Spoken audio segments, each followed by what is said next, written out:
नमस्कार दोस्तों, आप देख रहे हैं रॉयल बुलेटिन। लोकसभा में पेश हुए बजट को लेकर समाजवादी पार्टी के अध्यक्ष अखिलेश यादव ने कड़ी प्रतिक्रिया दी है। उन्होंने सरकार पर आरोप लगाते हुए कहा कि यह बजट आम जनता के लिए नहीं बल्कि चुनिंदा उद्योगपतियों के लिए तैयार किया गया है। उन्होंने कहा, यह बजट टारगेटेड बजट है, ये फोकस्ड बजट है। यह उन लोगों के लिए बना है जो बहुत संभल है, बड़े लोग हैं, उद्योगपति हैं। अखिलेश यादव ने यह भी कहा कि इस बजट में भारत को विकसित राष्ट्र बनाने का कोई स्पष्ट रोड मैप नहीं दिखता। उन्होंने सरकार पर तंज कसते हुए कहा, जैसे ही बजट आया हमने कुछ तस्वीरें देखी जिनमें हथकड़ियों और बेड़ियों में जकड़े लोग नजर आ रहे थे।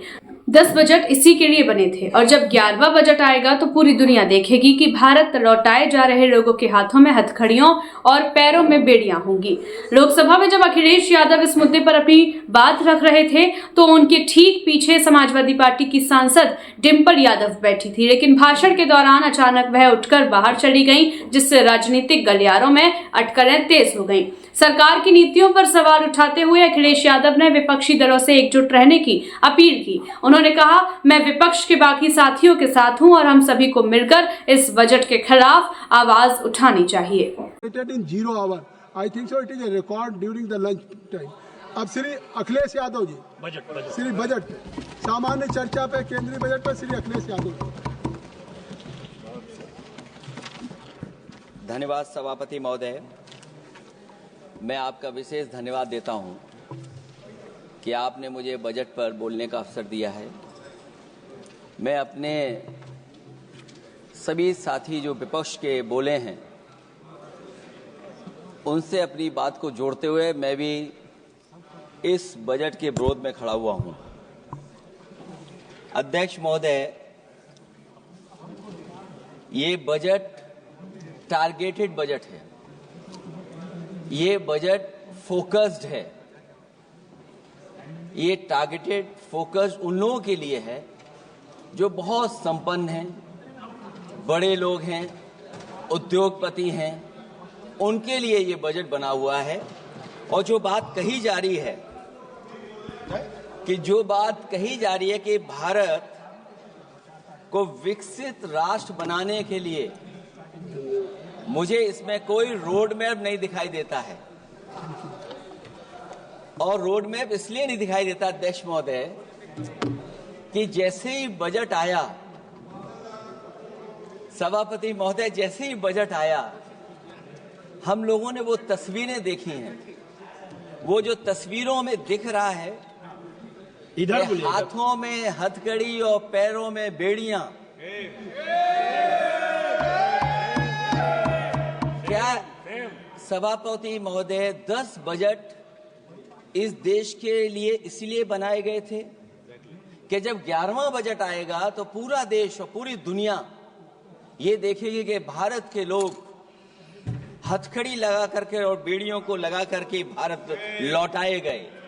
सभापति महोदय, मैं आपके माध्यम से ये बात कहना चाहता हूं कि अमेरिका जा रहे हैं तो पिछली बार हीरा लेकर के गए थे, इस बार सोने की जंजीर ले जाइएगा। जंजीर देखकर शायद उन्हें कोई और जंजीर याद आ जाए। और हो सभापति महोदय, हो सके तो कुछ बच्चे और महिलाओं को अपने साथ तो नहीं, किसी और जहाज में साथ लेते आएगा। वो जहाज भी तो भारत का ही होगा। इतना हक तो उनका बनता ही है कि कम से कम दूसरों की ठगी से शिकार कुछ लोग तो बाइज्जत देश लौट सकें। वैसे सवाल ये भी है कि आपके रहते ऐसी ठगी कैसे फल फूल रही है। और सभापति महोदय, इस ठगी से सबसे ज्यादा अगर प्रभावित कहीं के लोग हैं तो वो गुजरात के प्रभावित लोग हैं। क्या यही सभापति हमारे विकसित भारत की तस्वीर है? यादव जी, आप सीनियर मेंबर हैं। सभापति पार्लियामेंट्री वर्ड जो आप बोलते हैं थोड़ा सा सोच समझ के बोलिएगा। ये ठगी वर्ड जो है थोड़ा सा इसको हटा दीजिएगा। सभापति महोदय, एक दूसरी तस्वीर में हम लोगों ने देखी, महाकुंभ जो 144 साल बाद एक झूठा प्रचार किया गया, 144 साल। सभापति महोदय, बोलने दीजिए। सभापति महोदय, कुछ पॉइंट रेज करा। सभापति महोदय, ये एक मिनट रुकिए, ये साइंटिस्ट एक मिनट, जस्ट ए मिनट, एस्ट्रोनॉम, एक minute please, honourable member please, Yadav ji एक मिनट प्लीज, आप बैठे। सभापति महोदय, यादव जी आप बैठे, एक मिनट, आप बोलिए। संविधान का आर्टिकल 25, 26, 27 और 28 ये कहता है कि आप किसी भी रिलीजन के खिलाफ किसी प्रकार की बातें नहीं कर सकते। ये लोग एंटी हिंदू हैं, ठीक है, ये लोग एंटी हिंदू हैं, ठीक है, पूरे कांग्रेस के। I got the point, देख लेंगे सब, देख लेंगे इसको। I will see, please be seated, आप लोग बैठिए, हम देख लेंगे। सभापति महोदय, हम देख लेंगे, आप बैठिए प्लीज, आप बोलिए, हम देख लेंगे। गौरव जी बोला है ना, प्लीज आप लोग बैठिए, बोलने दीजिए, नेता को बोलने दीजिए, माननीय नेताजी को बोलने दीजिए। वो महाकुंभ की तस्वीर, क्या हो रहा है ये भड़काना चाहते हैं, ये भड़काना चाहते हैं। सभापति महोदय, ध्यान भड़काना चाहते हैं। एक मिनट, कोई आप भी ऐसा स्नान वर्ड करके नहीं आए हो, जो कोई भी आस्था के विरुद्ध में बोला है, आपको कोई उसको हटा अधिकार दीजिएगा। नहीं बनता है, आप स्नान करके नहीं आए हो, आपने स्नान नहीं किया कुंभ में। बोल दिया मैंने, सभापति बोल दिया महोदय, प्लीज आप वो हटा दिया जाएगा उसे। सभापति महोदय, इन्होंने कुंभ में स्नान नहीं किया। आप इधर देखिए, शहर पर देखिए, उधर मत देखिए, शहर को संबोधन कीजिए। अगर फोटो आई होती तो मैं जैकेट वाली भी फोटो देख लेता। आपका कोई गलत फोटो दिखा है, सभापति महोदय, ऐसा लग रहा है। विकसित भारत की जो दूसरी तस्वीर देखी जी, वो तस्वीर न केवल हम लोगों को दुख पहुंचाती है, बल्कि तमाम वो सनातन को स्वीकार करने वाले लोग, उनको दुख पहुंचाया होगा। सभापति महोदय, अगर लोग तकलीफ में रहे, परेशानी में रहे, और ये पहली बार हुआ होगा ऐसा कि लोग 300 किलोमीटर के जाम में फंस गए, न केवल एक मुख्यमंत्री सभापति महोदय, उन्हें 2-2 मुख्यमंत्रियों को लगाना पड़ा कि कैसे जाम रुक जाए। सभापति, इसके साथ साथ इन्हीं के संगठन के लोगों को जब लगा कि वो व्यवस्था नहीं बना सकते, तो इतने दिनों बाद इनके संगठन के लोगों की अपील है कि भारतीय जनता पार्टी के कार्यकर्ता बाहर आए और लोगों को सुविधा दें, परेशानी दें। ये बात तब सभापति आई है जब लोग दुख, तकलीफ, परेशानी की वजह से इनके खिलाफ चिल्लाने लगे, इनके खिलाफ बोलने लगे। सभापति महोदय, मैं ये पूछना चाहता हूं, जिस स्नान के लिए प्रधानमंत्री गए हो, देश के राष्ट्रपति गए हो, उपराष्ट्रपति गए हो, मंत्री गए हो, क्या यही विकसित भारत की तस्वीर होगी जिसमें आप ट्रैफिक मैनेज नहीं कर पा रहे हैं? आप हर शहर में यह कहा गया कि कोई शहर से निकले नहीं, सबके सब वहीं पर रुक जाएं, आगे नहीं जा सकते, दर्शन नहीं कर सकते। अगर ये सच्चाई नहीं है सभापति महोदय, सब बॉर्डर सील हुए हैं, जितना भारत के लोग सब बॉर्डर सील हुए हैं, और फिर चांद पर पहुंचने का क्या फायदा जब जमीन की समस्याएं न दिखती हों आपको, जमीन की समस्याएं न दिखती हों। और सभापति महोदय, मैं सरकार से जानना चाहता हूं वो ड्रोन कहां हैं? वो जो डिजिटल इंडिया की बात कही गई थी, वो कहां है? जो लोग अभी तक इस बात की डिजिट नहीं दे पा रहे हैं कि कितने लोगों की जान गई है, कितने लोग वहां पर खो गए हैं। सभापति महोदय, इधर विज्ञापन और कार्टूनों की बड़ी चर्चा हो रही थी। मुझे याद है कि एक दिन मैंने अखबार देखा, अंग्रेजी अखबार, और मैं समझता हूं ये माननीय सदस्य जितने लोग रहे होंगे उन्होंने वो अखबार जरूर देखा होगा, न्यूज़पेपर, और उसके फ्रंट पेज पर एक विज्ञापन था, और उस विज्ञापन की जो तस्वीर थी उसमें एक जानवर, मुझे पहचान में नहीं आ रहा, वो शायद गधा रहा होगा,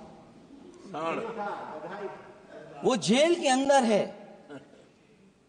मेरा मन नहीं माना, मैंने उसी दिन सरकार को जगाने के लिए लिखा। और मैं आज सभापति महोदय सरकार के माध्यम से जानना चाहता हूं कि डिजिटल इंडिया करते करते साइबर क्राइम, साइबर लूट और डिजिटल अरेस्ट कितना बढ़ गया है। और जो विज्ञापन दिया था, इस जानकारी के बाद वो विज्ञापन दोबारा अखबार में नहीं आया। वो विज्ञापन की तस्वीर मैं नहीं दिखा सकता हूं। मैं समझता हूं माननीय मंत्री जी उस विज्ञापन को जानते होंगे और देखा होगा उन्होंने। जो विज्ञापन दिया जनता का, भारतीय रिजर्व बैंक से यह सवाल है कि वो अपने ऐसे विज्ञापनों में किसको चित्रित कर रहे हैं और क्यों, और वो कहां से आया है। क्या यह कोई प्रतीकात्मक चित्रण है? यदि हां तो वो जानवर किसका प्रतीक है? क्या उस सिस्टम का जिसके कंधे पर स्वच्छ और सुरक्षित बैंकिंग की नैतिक जिम्मेदारी है, या उस मंत्रालय का जिसको सुरक्षित बैंकिंग का दायित्व निभाना चाहिए? अगर ये चित्रण जनता को दिखाना चाह रहा है कि ये बहुत ही अनैतिक भी है, जनता इसके लिए मानहानि का दावा भी कर सकती है। अगर आरबीआई यही दिखाना चाह रहा है तो आप अपने खाता धारकों के प्रति बैंक का ऐसा नकारात्मक रवैया न केवल आपत्तिजनक है बल्कि घोर निंदनीय भी है। आरबीआई ऐसे विज्ञापनों से नहीं बल्कि अपने सिस्टम को चुस्त दुरुस्त करके वह जनता में बैंकिंग साक्षरता और बैंकिंग सजगता जागरूकता अभियान चलाकर जनता को सचेत और सावधान करें। उसी के बाद मैं समझता हूं जब भी हम लोग मोबाइल खोलते हैं कोई ना कोई आवाज सुनाई देती है उसके अंदर। क्या सभापति महोदय डिजिटल अरेस्ट के माध्यम से लाखों लाख रुपया नहीं लूटा जा रहा है? आखिरकार उसके लिए जिम्मेदार कौन है? कौन जिम्मेदार है उसके लिए? जो बजट दिया है, जो बजट में बातें निकल करके आ रही हैं, बजट में पीडीए के उत्थान के लिए कुछ भी नहीं है सभापति महोदय। और जो लोग अपनी जीडीपी की न जाने कितनी कहानियां बताते थे, आज वो जीडीपी रेट क्यों कम होता चला जा रहा है? क्यों जीडीपी 6.4% के आसपास पहुंच गई है? न केवल जीडीपी बल्कि आज अगर हम 87 रुपए लेकर के ही $1 ले सकते हैं। कभी डॉलर को नीचे गिरने की कहानी कहीं किसी से जोड़ दी गई थी। आज सोचिए कितने रुपए हम इकट्ठे करते हैं तब जाकर के हमें $1 मिलता है। क्या सरकार के पास इसका कोई जवाब है? इस ग्रोथ रेट के कम होने का कारण जो सभापति महोदय मुझे समझ में आता है वो इन्वेस्टमेंट की कमी और कंजप्शन की कमी है। ये देश की आर्थिक विकास की स्थिति पर प्रश्न चिन्ह लगाता है। और यही नहीं सभापति महोदय, जो भेदभाव बढ़ता चला जा रहा है, जो खाई पैदा होती जा रही है, इन्हीं के आंकड़े बताते हैं कि खाई कितनी है। मुट्ठी भर लोगों के पास पूरे देश की संपदा पहुंच गई। जो ज्यादा लोग हैं वो गरीब हैं। उनके जीवन यापन के लिए 80 करोड़ लोगों को आपको राशन बांटना पड़ रहा है। क्या यही विकसित भारत की तस्वीर है? और फिर दुनिया में हम पर कैपिटा इनकम में कहां खड़े हैं? अगर हम केवल सरकार से सभापति महोदय आपके माध्यम से जानना चाहें कि जिन परिवारों को आप राशन दे रहे हैं उन परिवारों की पर कैपिटा इनकम क्या है? और अगर विकसित भारत की तस्वीर लेकर के ये सरकार चलना चाहती है तो कम से कम सरकार की सभापति महोदय जिम्मेदारी बनती है कि जो 80 करोड़ लोग राशन पा रहे हैं उनके आपकी पर कैपिटा इनकम क्या है। एक बहुत प्रिय काम सरकार का है, इतना प्रिय है कि उसका नाम बदल करके इज्जत घर कर दिया गया। मुझे याद है कि एक छत्तीसगढ़ में बुजुर्ग मां जिसने बकरी बेच करके अपना शौचालय बनाया था, और बकरी बेचने के बाद शौचालय जब बनाया तो देश के प्रधानमंत्री जी ने उनका सम्मान किया। आखिरकार सवाल यह है कि बकरी उसे क्यों बेचनी पड़ गई। इसका मतलब यह है कि आपकी जो बनाई हुई स्कीम वो जमीन पर नहीं पहुंच रही है, उसके लिए पर्याप्त पैसा नहीं पहुंच पा रहा है। आखिरकार पैसा क्यों नहीं पहुंचा, ये तो सरकार की जिम्मेदारी है। और फिर सभापति महोदय, जो शौचालय बनाए हैं उनमें पानी किसी में नहीं पहुंचता, क्या यही विकसित भारत की तस्वीर बनेगी? वैसे तो सभापति महोदय, हम लोग डबल इंजन बहुत सुनते थे, और अब इस बजट में 2 इंजन और बढ़ गए हैं। सभापति महोदय, ये 4 इंजन वाला है बजट। 4 इंजन। लगता तो ऐसा है कि ये एक के बाद एक इंजन खराब हो गया होगा, इसीलिए इन्हें 4 इंजन लगाने पड़े हैं। ये जनता को धोखा दे रहे हैं 4 इंजन की बात कर करके। क्योंकि जब उत्तर प्रदेश को देखते हैं तो वहां पर जो डबल इंजन की सरकार चल रही है वो डबल ब्लंडर कर रही है। उनके डबल ब्लंडर देखने को मिलने हमें। और अगर ये 4 इंजन की सरकार है, जो सबसे पहला इंजन है सभापति महोदय, वो हमारे किसान और कृषि का है। 10 साल गुजरने के बाद भी और इतने बजट आने के बाद भी आज तक किसानों की आय दोगुनी नहीं हुई। यह हमारे तमाम माननीय सदस्य समय समय पर अपने क्षेत्र की जो समस्या है फसल को लेकर के सवाल खड़ा करते हैं। कई किसान नेता आंदोलन कर रहे हैं, अभी भी आंदोलन चल रहा है। सभापति महोदय, इस सरकार के पास जो विकसित भारत का सपना दिखा रही है, अभी तक किसान की आय दोगुनी कैसे हो उसका कोई रोड मैप नहीं है इनके पास। अगर कोई रोड मैप रहा हो तो बता दें हमें। और फिर एमएसपी की कानूनी गारंटी। सभापति महोदय, हजारों किसानों की जान चली गई कि एमएसपी को कानूनी गारंटी मिले, लेकिन आज भी वो गारंटी नहीं मिल पा रही है। क्या यही हमारा विकसित भारत होगा जिसमें किसान को एमएसपी नहीं मिलेगी, उसकी कोई गारंटी नहीं है? जो किसान की आय दोगुनी का सपना ले रहे थे, उन्होंने स्वामीनाथन जी को भारत रत्न तो दे दिया, लेकिन उनके कही हुई बातों को अभी तक नहीं पहुंचा पा रहे हैं। जो फसलें दलहन तिलहन बढ़ावा देने के लिए जो मिशन की घोषणा की गई थी, वो क्या मिशन अभी पूरा हुआ है? क्योंकि अभी तक हम लोग तिलहन इंपोर्ट कर रहे हैं। दलहन तिलहन के बारे में पहले बजट से कहा जा रहा है, अध्यक्ष महोदय, आज भी हम लोगों को इंपोर्ट करना पड़ रहा है। और उसका परिणाम यह है कि हम अपने किसानों को जो लाभ देना चाहते हैं वो नहीं लाभ दे पा रहे हैं। प्रधानमंत्री धन धान कृषि योजना 100 पिछड़े जिलों के लिए घोषित हुई है, लेकिन इसके लिए कोई बजट नहीं दिया गया है।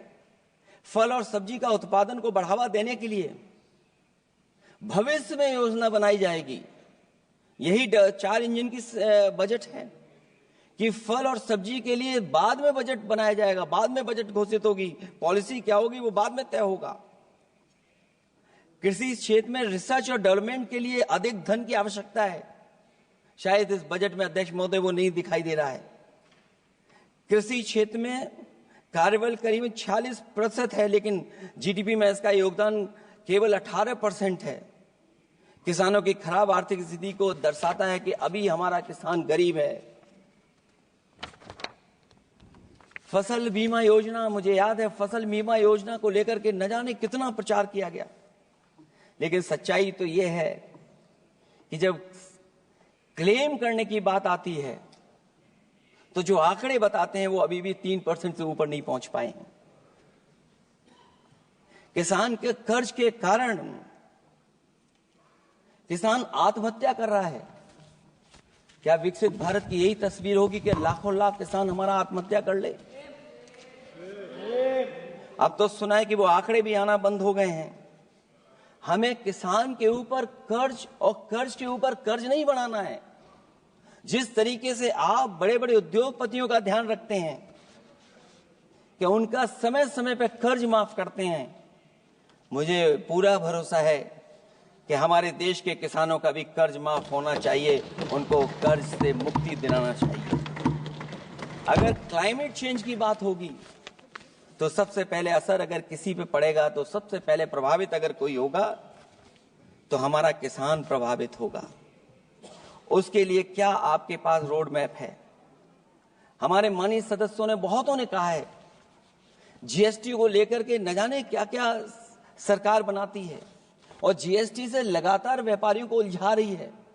जब तक जीएसटी के बारे में व्यापारी समझ पाता है तब तक जीएसटी को बदल देते हैं, तरीका बदल देते हैं।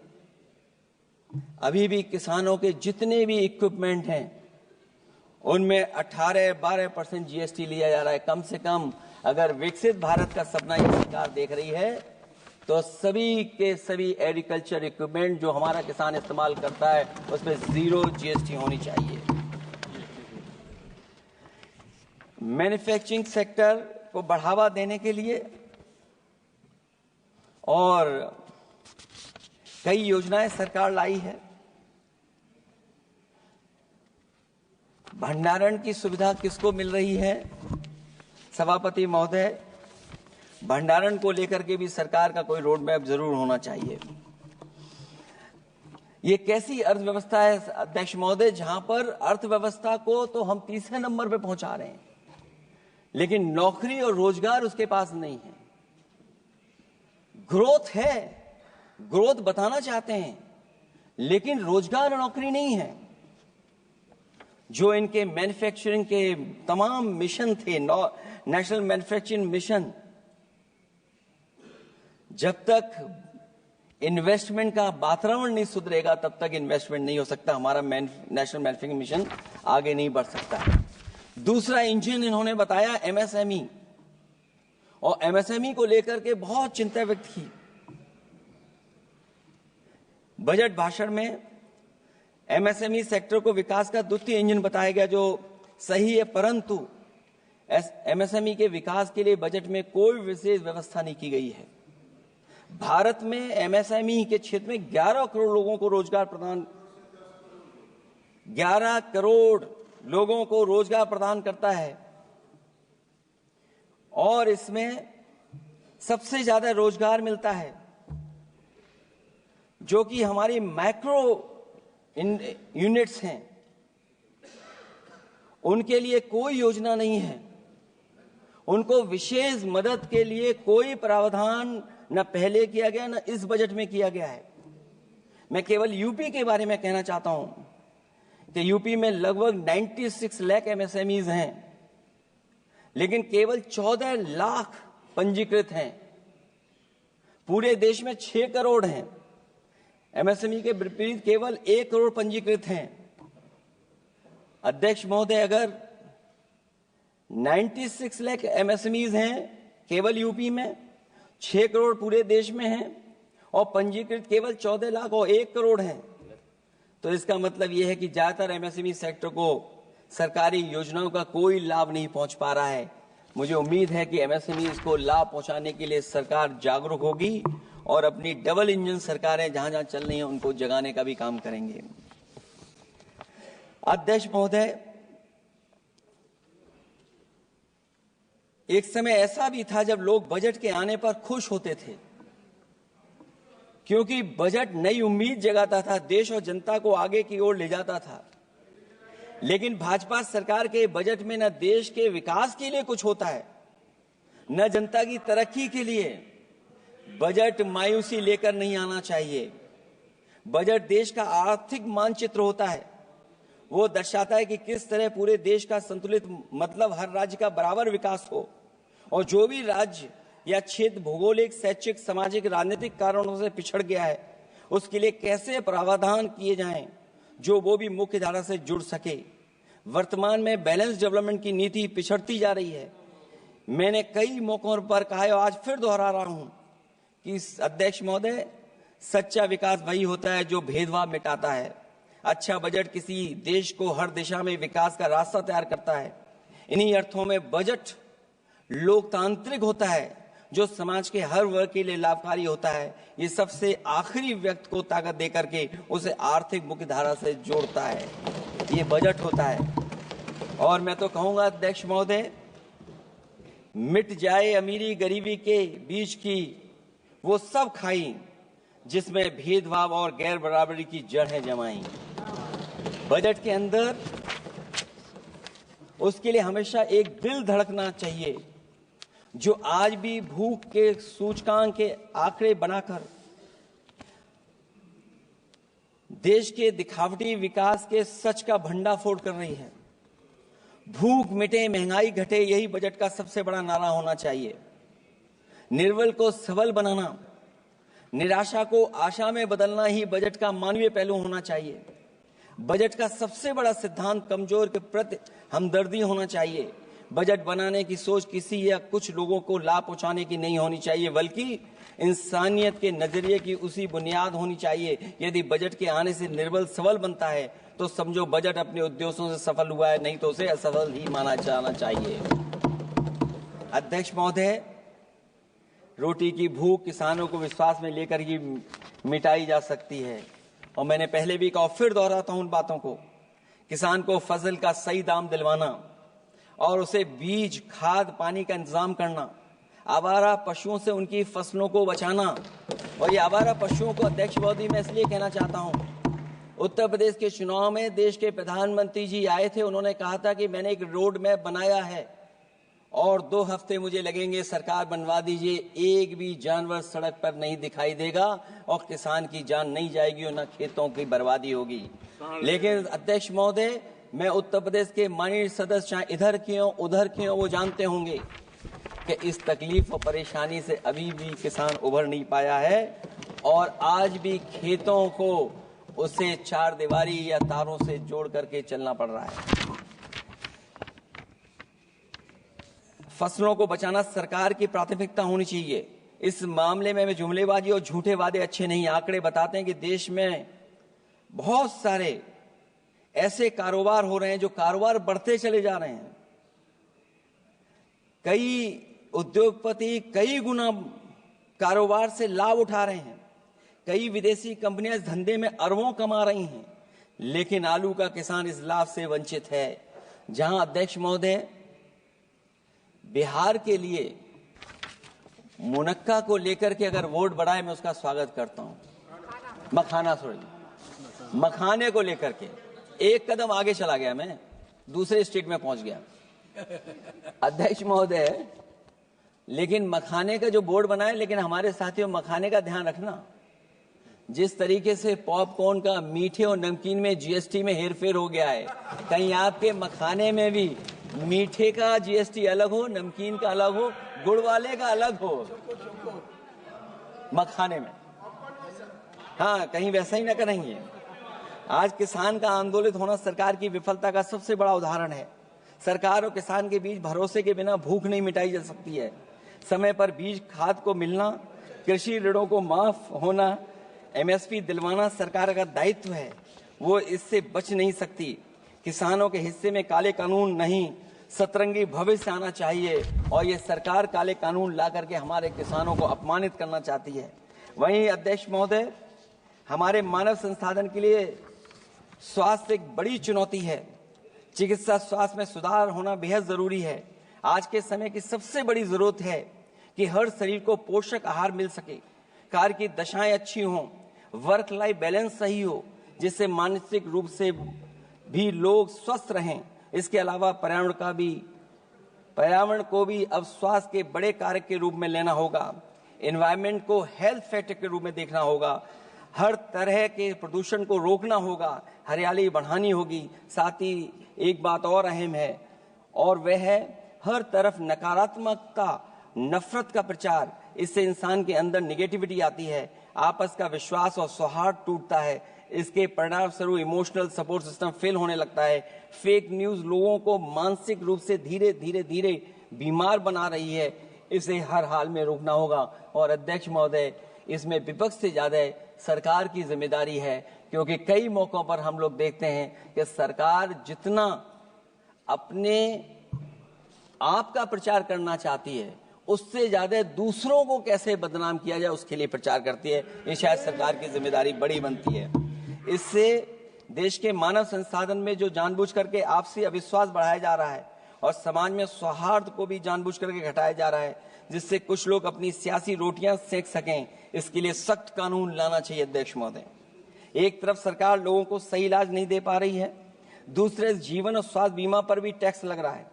सरकार मुनाफा कमाने के लिए नहीं बनती है, बल्कि जनता के कल्याण के लिए बनती है। ये बात कुछ लोगों को याद रखनी चाहिए। अगर आप, अध्यक्ष महोदय, अगर काम है भी तो सही दाम नहीं मिल रहा है। ये बात अगर एक पढ़े लिखे युवा के लिए सही है तो एक मजदूर के लिए भी दिन भर कमर तोड़ मेहनत तो करता है, लेकिन उतना पैसा मजदूरी में नहीं पाता है कि अपनों का अपना पेट भर सके। आज जबकि देश की अधिकांश आबादी युवा है, ऊर्जा से भरी हुई है, कुछ करना चाहती है, ऐसे में सरकार को सिर्फ ये करना है कि वो देश के कारोबारी वातावरण और व्यावसायिक व्यवस्था का निर्माण करे, लोगों के टैलेंट को पहचाने, उसकी सच में स्किल मैपिंग करे, जिससे युवा को प्रतिभाओं के अनुसार उसको काम रोजगार मिल सके, जिससे युवाओं को देश के निर्माण में अपना योगदान करने का मौका मिले।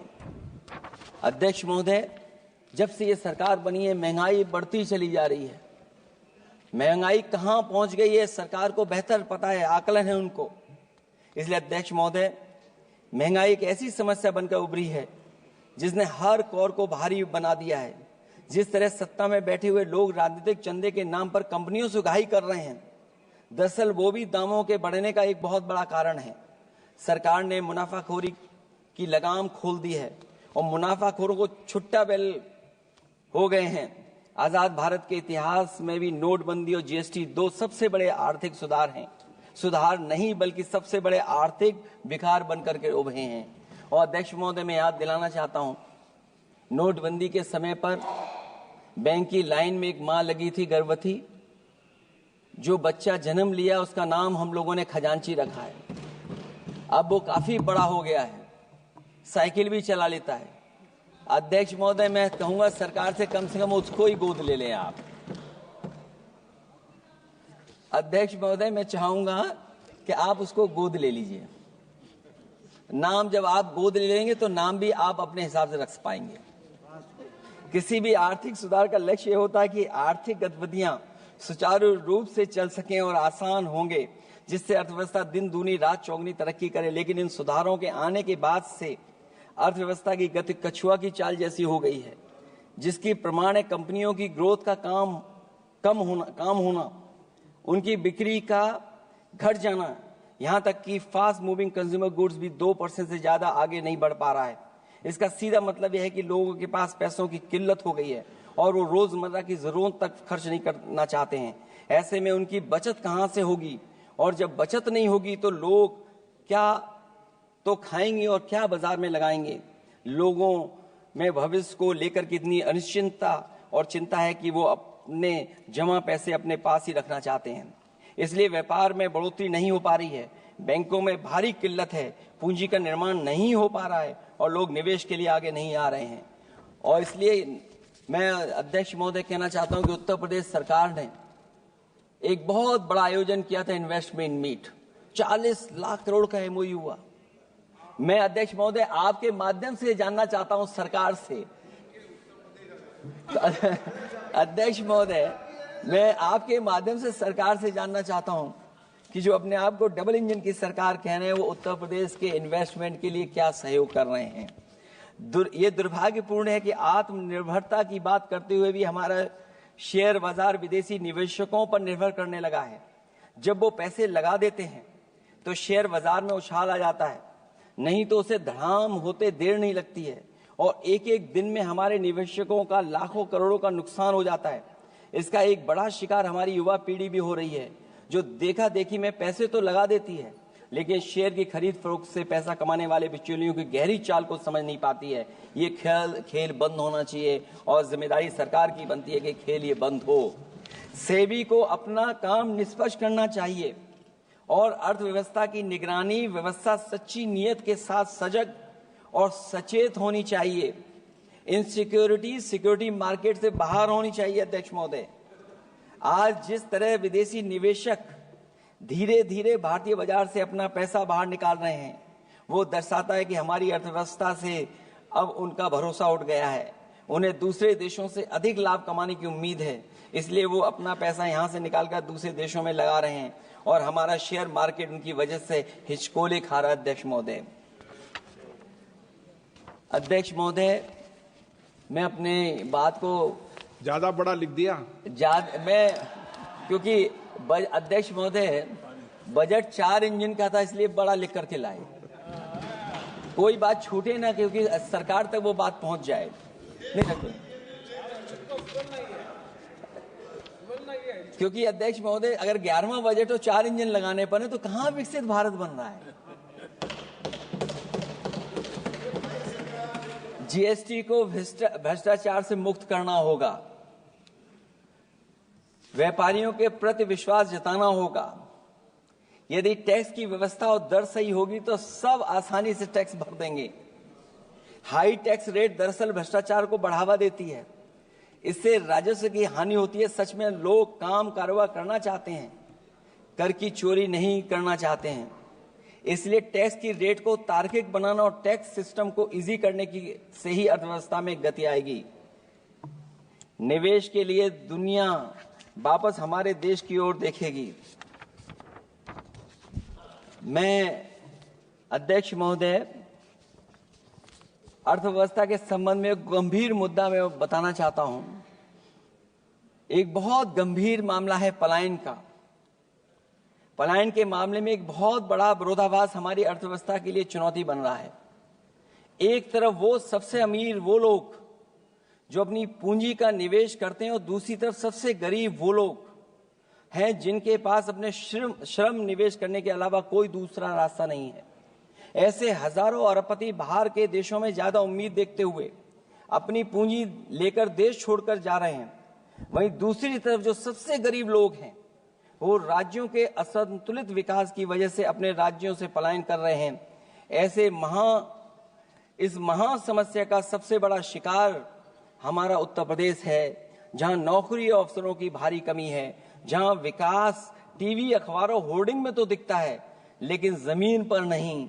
जब पूंजी और श्रम के निवेश के लिए आंतरिक वातावरण बनेगा तभी सच्चा विकास होगा, बजट अपने उद्देश्यों को प्राप्त करेगा, अर्थव्यवस्था लाभ के लोभ से मुक्ति होगी और बजट एक लोकतांत्रिक देश के जन कल्याण की सही दिशा में आगे बढ़ेगा।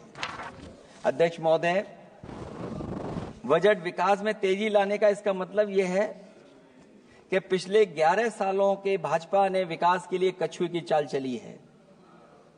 जब उन्होंने समावेशी विकास सुनिश्चित करने के लिए संकल्प लिया तो ये बात खुली की हुआ है। मतलब कुछ लोग वहताशा आगे बढ़ गए हैं और बाकी नीचे की ओर जा रहे हैं। निजी क्षेत्र के निवेश में को नई जान डालने की बात करने का अर्थ ये निकलता है कि भाजपा राज में निजी क्षेत्र बेजान हो गया है। नोटबंदी और जीएसटी के लिए सुधार नहीं विकार साबित हुआ। अध्यक्ष महोदय, परिवारों के मनोभाव में उल्लास भरने की बात करने वो स्वीकार कर रही हैं, लोगों को मुस्कुराना बंद कर दिया है। अच्छे दिन न इनके राज में आए हैं और न आएंगे आने वाले समय में भी। भारत के बढ़ते मध्यम मार्ग को खर्च करने की शक्ति को बढ़ाने की बात तो मतलब है कि मध्यम वर्ग के हाथ खाली हैं। आज आप आयकर की बात कर रहे हैं, हम लोगों ने बहुत पहले इस बात की मांग की थी, इसलिए कि 12 लाख के कम से कम उनको कर से। वित्त मंत्री जी ने कहा कि हम सब मिलकर के अधिक संपन्नता लाने और विश्व में अपना स्थान बनाने और अपने राष्ट्र की अनंत क्षमता को बढ़ाने के लिए अपनी यात्रा कर रहे हैं। तो उनकी असली मतलब ये था कि वो बस चल रहे हैं। ये यात्रा निरर्थक है।